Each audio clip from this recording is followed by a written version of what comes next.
বইমেলার স্মৃতি তো পার্ক স্ট্রিট অ্যাকচুয়ালি।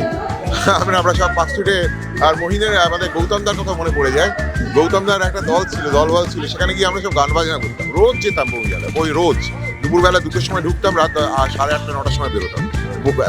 বই কেনার পয়সা ছিল না, কিন্তু বই স্টলে ঘুরতাম, বিভিন্ন বই লিটল ম্যাগাজিন একজন দুজন দিত, প্রেজেন্ট করতো আর কি, তাদের সেইগুলো পড়তাম আর গান গাইতাম সারাক্ষণ করে, গিটার বাজিয়ে গান গাইতাম।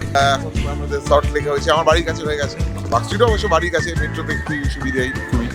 এবং বইমেলা নিয়ে আরেকটা স্মৃতি আছে জানেন, আমার প্রথম যে অ্যালবামটা বেরিয়েছিল তার পোস্টার আমি নিজেই মারতে গেছিলাম বইমেলার ওই বাউন্ডারিগুলোতে। মানে তখন বইমেলাতে সবাই লোক যেত তো, আর ওখানে সবাই গান, মানে আমি ছোট ছোট পোস্টার বানিয়েছিলাম আমার প্রথম অ্যালবাম।